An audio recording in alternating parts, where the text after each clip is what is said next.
जय हिंद दोस्तों। आज मैं बात करने जा रहा हूं ई श्रम कार्ड के बारे में।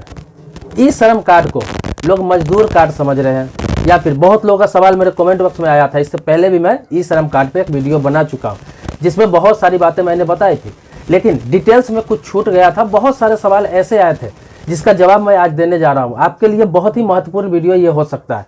बहुत लोग ये पूछ रहे थे कि किन किन लोगों का बन सकता है ये ई श्रम कार्ड, मतलब कि ये ड्राइवर का बन सकता है कि नहीं, बढ़ई का बन सकता है कि नहीं, माली का बन सकता है कि नहीं, मतलब किन किन लोगों का बनेगा।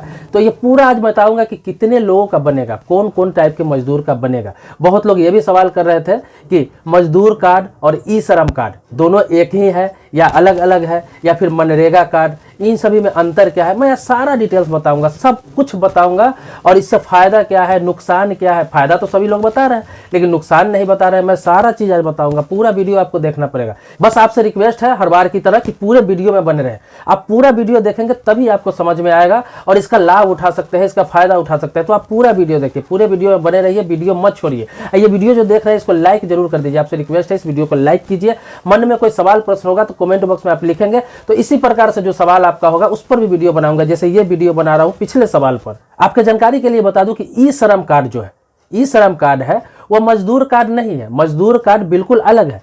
वो जो राज्य सरकार का होता है मजदूर कार्ड, वो बिल्कुल अलग है। मजदूर कार्ड बहुत सारे लोगों का बना हुआ है। वो राज्य सरकार का स्कीम होता है और रजिस्टर्ड संस्था जो होता है उसके तरफ से मजदूर कार्ड बनाया जाता है। तो उसके अलग अलग लाभ है, अलग अलग योजना है वो। लेकिन ये जो ई श्रम कार्ड जो बन रहा है ये नेशनल लेवल का है, मतलब ये पूरा नेशनल लेवल का है, पूरे देश में मान्य होगा। इससे फायदा क्या है, बहुत सारे फायदे हैं, मैं आपको बता रहा हूं। और कैसे कर सकते हैं, क्या क्या डॉक्यूमेंट्स लगेगा बता रहा हूं अभी आपको। भारत में लगभग 38 करोड़ असंगठित मजदूर है। असंगठित मजदूर आप समझ रहे हैं। असंगठित मजदूर हम उसे कहते हैं जो न किसी संस्था में रजिस्टर्ड है, न किसी बड़ी कंपनी में रजिस्टर्ड है, न उसका कोई संगठन है। असंगठित मजदूर जो बिना संगठन के काम करते हैं, जैसे लेबर का कोई काम करता है, कोई बढ़ई का काम करता है, कोई राजमिस्त्री का काम करता है, कोई ड्राइवरी कर रहा है, कोई माली का काम कर रहा है। बहुत सारा काम है, मैं सारी काम गिनाऊंगा, लिस्ट भी बताऊंगे कि कौन कौन बनवा सकता है, वो लिस्ट तो बताऊंगा है। तो ये सब जो है असंगठित मजदूर इस टाइप के होते हैं। और भी बहुत सारे टाइप का होता है, सबका नाम अभी बताऊंगा, पूरे वीडियो में बने रहे। तो असंगठित मजदूर जिसका कोई संगठन नहीं है, कोई यूनियन नहीं है, उसके लिए है ई श्रम कार्ड बनवाना। इससे फायदा क्या होगा आपको, ई श्रम कार्ड अगर आपका बन जाता है, एक बार ई श्रम कार्ड बन जाता है और वो कार्ड आपके हाथ में आ जाता है, तो इस कार्ड के द्वारा देश में कहीं भी काम करना आपके लिए बहुत आसान हो जाएगा। क्योंकि ये जो कार्ड बनता है तो इसमें बहुत सारा चीज़ डाला जाता है। जैसे आपका नाम डाला जाता है, शैक्षणिक योग्यता डाला जाता है, आधार नंबर से लिंक होता है, आपके मोबाइल नंबर से लिंक होता है। इससे फायदा क्या होगा कि पहले आप अपने स्टेट से बाहर, अपने जिला से बाहर जब काम करने जाते थे, कोई बड़ा प्रोजेक्ट हो, कोई छोटा प्रोजेक्ट हो, किसी के घर में, किसी के बंगला में, किसी की कोठी में, किसी कंपनी में, किसी के फैक्ट्री में, तो वहाँ आप पर शक किया जाता था। सोचा जाता था कि भाई कहाँ से आया है, बिहार से आया है, यूपी से आया है, बंगाल से आया है, उड़ीसा से आया, उत्तराखंड से आया, भाई काम करने के लिए आया बड़े शहरों में, हो सकता है कि चोरी करके भाग जाए, या फिर इसके पास कोई प्रूफ नहीं है। आप पर भरोसा नहीं करते थे लोग, ये काम करेगा नहीं करेगा, रुकेगा कि नहीं रुकेगा, टिकेगा कि नहीं टिकेगा, इसके पास एक्सपीरियंस क्या है। लेकिन ई श्रम कार्ड जो बन जाता है ये इस चीज़ की गारंटी है कि ये बंदा ये काम करता है।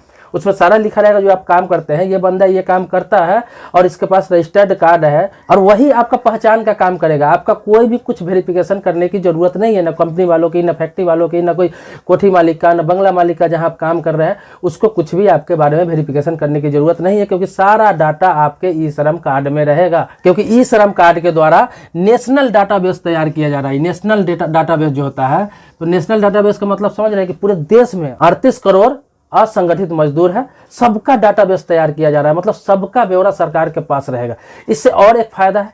फायदा क्या है कि सरकारी योजना जो आएगा, सरकारी योजना मतलब सरकारी कोई काम आएगा बड़ा, जिसमें बहुत सारे मजदूर की जरूरत होगा, बहुत सारे ऐसे लोगों की जरूरत होगा जो टेक्निकल कुछ जानते हैं, कुछ उसके पास अलग तरह के नॉलेज है, अलग तरह के ज्ञान है, अलग तरह के आइडिया है, अलग काम जानता है। उस तरह के लोगों को वो हायर भी कर सकती है। उसके पास जब डाटाबेस रहेगा तो वो हायर भी कर सकती है। हो सकता है संविदा के आधार पर, हो सकता है सरकारी नौकरी के आधार पर। तो ये आपको फायदा ही पहुंचाएगा। इसके लिए बहुत पहले कानून भी बना हुआ है, लेकिन इसे लागू नहीं किया गया था। जैसे मैं आपको बता दूं कि द कॉन्ट्रैक्ट लेबर एक्ट 1970 और inter state migrate workman act 1969, ये दोनों कानून 1969 और 1970 में बना हुआ है, लेकिन इसको लागू नहीं किया गया था अब तक। इसी में कुछ नया जोड़कर वर्तमान सरकार जो प्रधानमंत्री नरेंद्र मोदी की सरकार है, ये अभी लागू कर रही है कुछ नया जोड़कर। ये बहुत ही अच्छा काम है, सराहनीय काम है। इसके अलावा मैं आपको बता दूं, इसके अलावा इसके फायदे और बता देता हूं। इसमें आपको बीमा कवर मिलेगा, इंश्योरेंस कवर।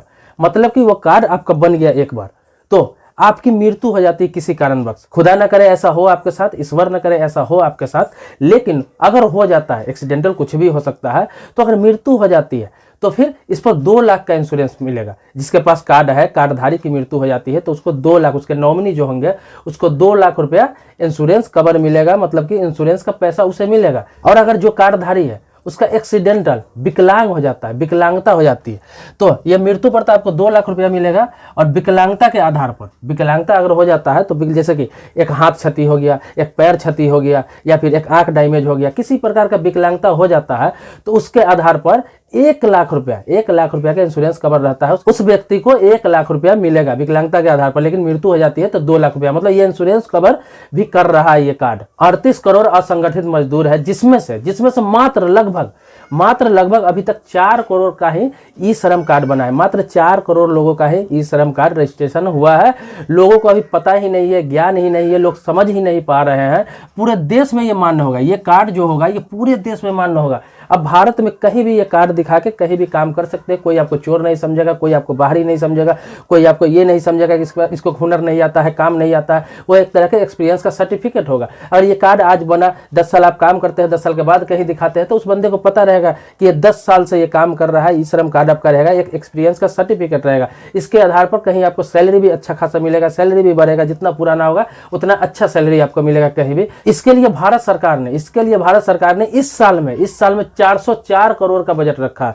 404 करोड़ का बजट रखा है सरकार ने। अब आप सोचेंगे कि 404 करोड़ किसको मिलेगा? ये तो कार्ड बन रहा है, 404 करोड़ रुपया मिलेगा कहाँ, जाएगा कहाँ? मतलब कि इसमें से किसी का एक्सीडेंट हो जाता है, किसी की मृत्यु हो जाती है, कोई विकलांग हो जाता है तो उसको तो बीमा देना ही है, वो तो पैसा मिलेगा ही मिलेगा। इसके अलावा कहाँ खर्च होगा वो बताता हूँ। जैसे कि कोविड-19 से अगर मृत्यु होती है किसी मजदूर की, कोविड-19 से मृत्यु होती है, या फिर किसी परिस्थिति में लॉकडाउन लग जाता है देश में, या फिर कोई आपदा आ जाता है, या फिर देश में किसी प्रकार का महामारी हो जाता है, इस कारण देश को बंद करना पड़ सकता है। जैसे कि 2 साल से आप देख रहे होंगे 2020 में, 2021 में 2 महीने 3 महीने के लिए लॉकडाउन लगा था, पूरा देश बंद था, सबका कामकाज बंद था। इसमें शायद आपको मालूम हो या ना हो, जितने लोगों का ई श्रम कार्ड बना हुआ था, सबके अकाउंट पे 5-5 हजार रुपये सरकार की तरफ से दिया गया था। सबके अकाउंट पे गया था 5-5 हजार रुपया। आपको मालूम भी हो, जिसको कार्ड होगा उसको पता होगा, उसके अकाउंट पे पैसा गया है। इस तरह के आपदा में पैसा दिया जाता है। तो 404 करोड़ का जो बजट है इसी सब में जाते हैं। इसके अलावा बीच में नए जो रजिस्ट्रेशन कराएंगे, जो नया वर्कर होगा, जो नया कामगार होगा, जो नया मिस्त्री होगा, रजिस्ट्रेशन कराएंगे, तो बीच में होता क्या है कि एक बार सभी मजदूर को, जिसको मिल गया उसको तो मिल गया, लेकिन जिसको नहीं मिला सभी मजदूर को, किसी को 10,000, किसी को 15,000, किसी को 20,000 एक बार मुफ्त दिया जाता है। सामान खरीदने के लिए, औजार खरीदने के लिए दिया जाता है, चाहे वो राजमिस्त्री हो, लेबर हो, तो एक बार दिया जाता है ताकि उससे अपना औजार खरीदे और उस काम को स्टार्ट करे जो काम वो कर रहा है, या फिर उसके पास सामान है भी इसीलिए दिया जाता है ताकि वो नया सामान खरीद के अपना रोजगार करे, काम करे। अब मैं आ जाता हूं उस मुद्दे पर। मैं आपको बताता हूं कि किन किन लोगों का बनेगा। मजदूर बहुत तरह के होते हैं, कौन कौन मजदूर को बनेगा और किस किस मजदूर को नहीं बनेगा।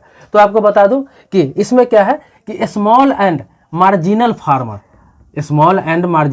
मतलब मैं आपको बता दूं कि छोटा किसान जो छोटा खेती करते हैं और उसी से अपना जीवन यापन करते हैं, उसके लिए ये कार्ड बेहतर है और उसको भी ये कार्ड बनना है, तो वो भी बनवा सकता है ये card. Small and marginal farmer जो है तो छोटा किसान बनवा सकते हैं। दूसरा आपको बता देता हूं कि एग्रीकल्चर लेबर्स समझे, खेती बाड़ी में जो मजदूरी करते हैं। जैसे देखते होंगे आप कि बिहार के, यूपी के, बंगाल के बहुत सारे मजदूर पंजाब में जाते हैं खेती बाड़ी में, वहाँ पे मजदूरी करते हैं, या फिर अपने राज्य में ही रह के बड़े बड़े किसान के यहाँ या फिर बड़े जमींदार के यहाँ मजदूरी करते हैं, तो उसे बोलते हैं एग्रीकल्चर लेबर। तो उसको भी ये कार्ड बनना है, वो भी बनवा सकते हैं। पूरी बात सुनिएगा, देखिएगा कौन कौन का बनेगा। मैं अभी बता रहा हूँ, पूरा लिस्ट बता रहा हूँ। और आगे क्या है, शेयर क्रॉपर आप जान रहे हैं कि जो छोटा बिजनेसमैन होता है, जो छोटा पूंजी लगाकर छोटा काम करता है, छोटा व्यवसाय करता है, उनके लिए है।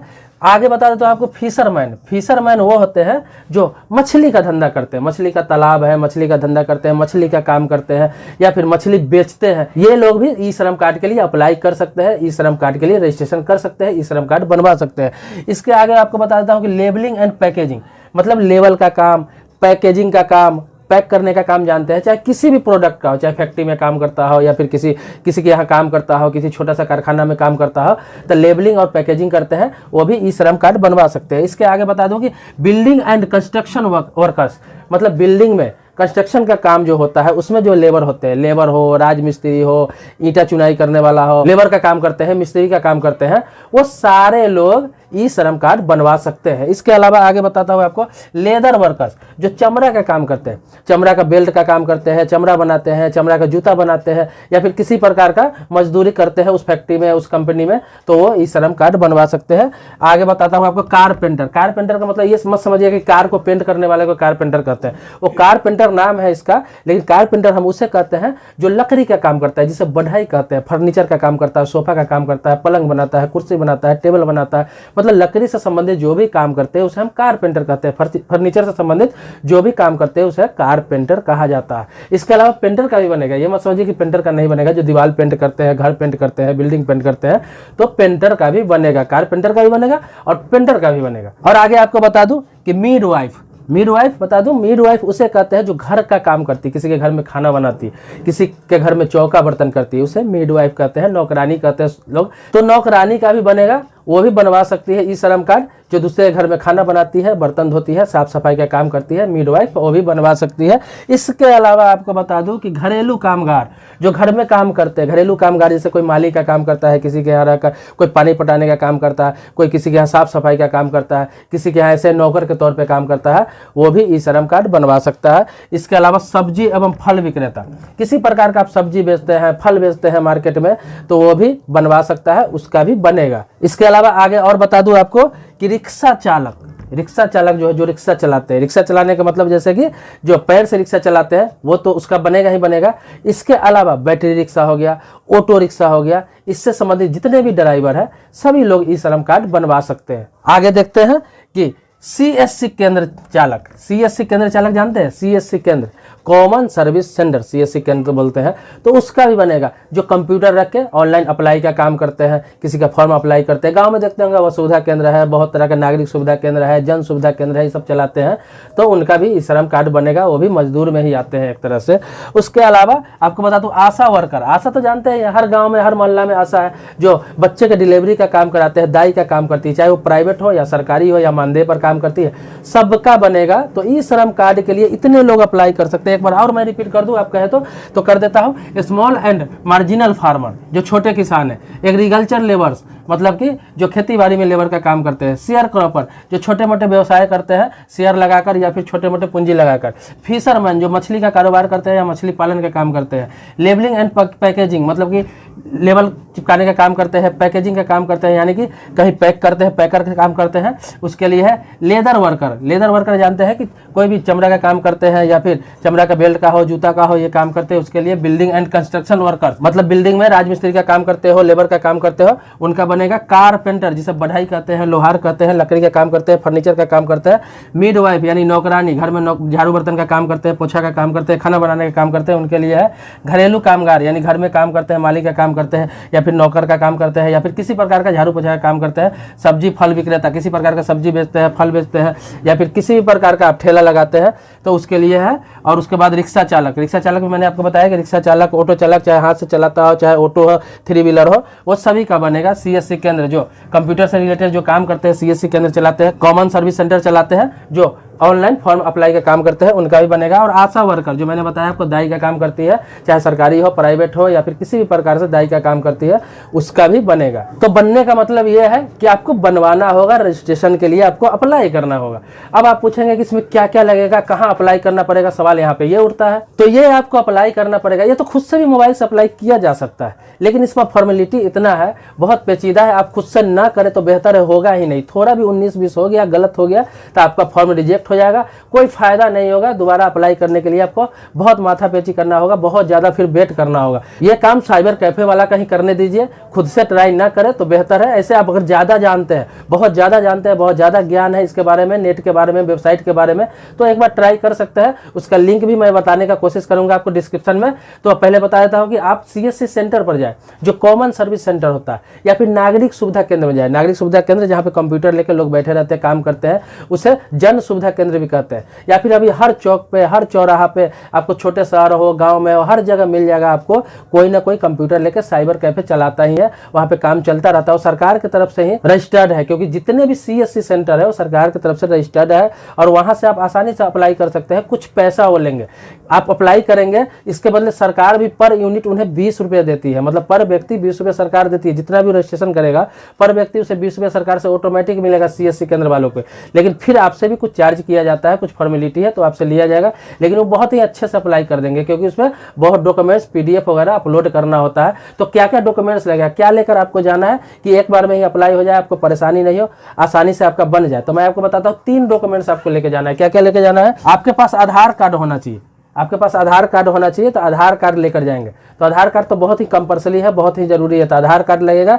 उसके अलावा आपका बैंक खाता लगेगा।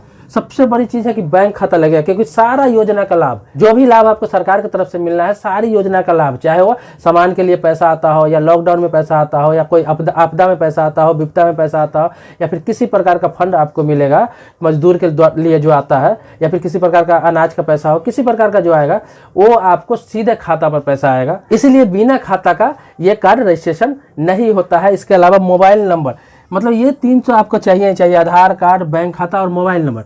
ये तीनों चीज है, तभी आपका रजिस्ट्रेशन होगा। और सबसे बड़ी बात बता दूं कि आधार नंबर में भी मोबाइल नंबर रजिस्टर होना चाहिए, क्योंकि OTP आता है। बिना OTP का आपका ये रजिस्ट्रेशन नहीं होगा। अगर आपका मोबाइल नंबर आधार कार्ड में रजिस्टर्ड नहीं है तो आपको दिक्कत आ सकती है। पहले मोबाइल नंबर आधार कार्ड में रजिस्ट्रेशन कराना होगा, वो भी CSC पर ही हो जाएगा, CSC केंद्र पर ही हो जाएगा। तो वहाँ रजिस्ट्रेशन कराना होगा, उसके बाद वो खुद अप्लाई कर देंगे। इसके अलावा उस फॉर्म में जो भी सबमिट करना है तो CSC केंद्र वाले, नागरिक सुविधा केंद्र वाले, या जन सुविधा केंद्र वाले, या फिर साइबर कैफे वाले जहां आप करा रहे हैं, वो पूछ के सारा चीज फॉर्म फिलअप कर देगा। क्या क्या पूछेगा मैं आपसे बताता हूँ। जो खास तौर पर जो पूछेगा, जो मेन सवाल है वो मैं आपको बता रहा हूँ। सबसे बड़ी चीज कि आपका नाम तो रहेगा, आधार कार्ड में नाम डालेंगे, वो पता डालेंगे, आपकी योग्यता डालेंगे, ये आपको बताना पड़ेगा। योग्यता, शैक्षणिक योग्यता, आप कितने पढ़े लिखे वो डालेंगे। तो कोशिश करें जो ओरिजिनल है। बहुत लोग डर से नहीं बताते कि ज़्यादा पढ़े लिखे बताएंगे तो फिर मजदूर कार्ड नहीं बनेगा, मजदूरी का पैसा नहीं मिलेगा। नहीं, आप जो ओरिजिनल है, जितने पढ़े लिखे हैं, ज़्यादा से ज़्यादा पढ़े लिखे हैं, तो सारा चीज़ लिखवाइए। चाहे हायर एजुकेशन है, आप 10+2 किए हुए हैं, 10वीं किए हुए हैं, मैट्रिक किए हुए हैं, सब कुछ लिखाइए उसमें। इससे फ़ायदा क्या होगा, मैंने आपको बताया। इससे फ़ायदा ये होगा कि कभी भी सरकार की तरफ से कोई योजना आता है, कोई वैकेंसी आता है, कोई फंड आता है, तो आपको सूचना किया जाएगा, वहाँ पे बहाली आपकी की जाएगी। चाहे वो संविदा के आधार पर हो, या सरकारी नौकरी के आधार पर हो, या फिर मानदेय के आधार पर हो। जैसे आप देखते हैं कि शिक्षा मित्र है, आपको आशा का काम हुआ, विकास मित्र का काम हुआ, ये सब सरकार की तरफ से ही मानदेय पर है। सचिव का काम हो गया, सरकार की तरफ से मानदेय पर है। लेकिन ये सरकार की तरफ से जो भी योजना आता है तो इन लोगों को बताया जाता है, इसी प्रकार से बहाली होती है। आपके पास योग्यता रहेगा तो योग्यता के आधार पर आपको सूचना किया जाएगा, आपको नोटिस किया जाएगा, आपको मैसेज दिया जाएगा, पहला प्राथमिकता आपको दिया जाएगा। इसीलिए अपनी योग्यता जरूर लिखा है। जो आपको फैसिलिटी मिल रहा है, जो आपको मिलेगा वही सबको मिलेगा। अपनी शैक्षणिक योग्यता न छुपाए, अपनी पढ़ाई लिखाई न छुपाए। इसके अलावा वर्क वहाँ पे डालना है, क्या काम करते हैं, कौन सा काम करते हैं, तो मैंने आपको बताया इसमें से जो भी काम करते हैं, जो मैंने बताया वो आपको डलवाना है। इसके अलावा आपको कौशल डलवाना है। कौशल जानते हैं कि आपके पास टेक्निकल कोई ज्ञान है, नॉलेज, जैसे कंप्यूटर का नॉलेज है, आपको किसी प्रकार का टेक्निकल हुनर है, मैकेनिकल का नॉलेज है, या फिर कोई भी टेक्निकल जो हुनर है जो आप कर सकते हैं, तो वो आपको उस पर लिखवाना बहुत ही जरूरी है। चाहे सर्टिफिकेट आपके पास हो नहीं हो, लेकिन काम जानते हैं तो अपना कौशल जरूर वहाँ पे लिखवाइए। तो ई श्रम कार्ड में इतने सारे बहुत सारे फायदे हैं। अब नुकसान क्या है, मैंने ये भी बताया कि नुकसान भी बताऊंगा। तो नुकसान आपको बता दूं कि इसमें नुकसान कुछ भी नहीं है, क्योंकि लेबर है तभी इस कार्ड के लिए आप रजिस्ट्रेशन कराइए। मैं आपको कह रहा हूं कि आप लेबर है, चाहे इतने प्रकार का काम करते हैं, तभी आप रजिस्ट्रेशन करवाइए, अन्यथा रजिस्ट्रेशन नहीं करवाइए, क्योंकि ये उनके लिए नहीं है। उनके लिए नहीं है जो बड़ी कंपनी में HR का जॉब करते हैं, मैनेजर का जॉब करते हैं, सुपरवाइजर का जॉब करते हैं, अच्छे पोस्ट पे काम करते हैं, जिसका EPF करता है, या फिर सरकारी संस्था में ही हो, छोटे काम हो लेकिन सरकारी संस्था में काम करते हैं, जिनकी सैलरी 15,000, 20,000, 25,000, 30,000, 40,000 है, वो लोग इसमें प्रयास न करें तो बेहतर है। क्योंकि इसमें अगर रजिस्ट्रेशन एक बार करा लिए, मैं खास तौर पर युवा लोगों से कहता हूँ, युवा लोग जो यंग लोग हैं, जो पढ़ाई लिखाई कर रहे हैं और जो लोग अभी कुछ हुनर सीख रहे हैं या कोई टेक्निकल नॉलेज है, तो वो अपना काम छुपाकर, अपना योग्यता छुपाकर ये कार्ड बनवा रहे हैं, बहुत लोग बनवा रहे हैं। लेकिन मैं आपको बता दूं कि भविष्य में आपको बहुत दिक्कत होने वाली है। जैसे कि कोई मैकेनिकल इंजीनियर है, इंजीनियरिंग किए हुआ है, पॉलिटेक्निक किए हुआ है, ITI किए हुआ है, या आप BCA किए हुए हैं, कंप्यूटर से संबंधित कोई कोर्स किए हुए हैं, बहुत सारा टेक्निकल नॉलेज है, LLB किए हुए हैं, या फिर बहुत सारे लोग जो छोटा मोटा फार्मेसी का कोर्स किए हुए हैं, ये सब किए रहते हैं। तो इन लोगों का बहुत स्कोप है, आगे बहुत स्कोप है, इस तरह के काम उन्हें बहुत सारा मिल जाएगा, पूरा लाइफ बचा हुआ है, उन्हें अच्छी सैलरी, अच्छी पैकेज पर अच्छा जॉब मिल जाएगा। लेकिन वो लोग ये सब चीज छुपाकर स्टार्टिंग में ही इसमें रजिस्ट्रेशन करा लेते हैं कल होकर, तो वो मजदूर कहलाए जाएंगे, उनका मजदूर का कार्ड बन जाएगा। कहीं अच्छी जगह आप अप्लाई करेंगे तो हो सकता है इसके कारण आपको दिक्कत हो, क्योंकि मजदूर कार्ड आपने बनवा रखा है, ई-श्रम कार्ड बनवा रखा है, वही नेशनल लेवल पर डाटाबेस आपका तैयार है, तो आपके आगे चल के दिक्कत हो सकती है। आप मजदूर है तभी ये कार्ड बनवाए, मजदूर नहीं है, आप अच्छे घर से आते हैं, आपके पिताजी अच्छे सैलरी पर काम करते हैं, आपका अगर अच्छा स्कोप है, लगता है कि मैं अच्छा काम करूंगा, अच्छे पोस्ट पर काम कर सकता हूँ, अच्छा मेरे टेक्निकल नॉलेज है, अच्छा कोर्स कर रहा हूँ, तो इसमें रजिस्ट्रेशन नहीं करा, ये नुकसान हो सकता है आपको, आगे चलकर नुकसान हो सकता है। क्योंकि एक बार डाटाबेस आपका तैयार हो गया, आधार से लिंक है, एक बार लिंक हो गया आपका मजदूर में तैयार हो गया, फिर आगे चल के आपको दिक्कत आ सकती है। इसीलिए जिसका ये अधिकार है, जिसका हक है, उसे बनवाने दीजिए, उनका काम का है ये चीज।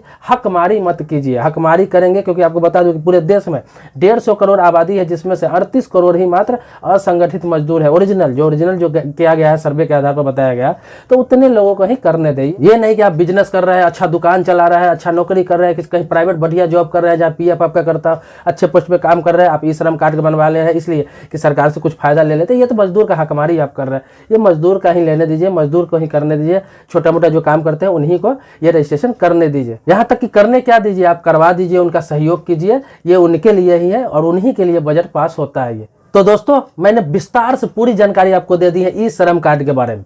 ई-श्रम कार्ड के बारे में मैंने पूरी विस्तार से आपको जानकारी दी है।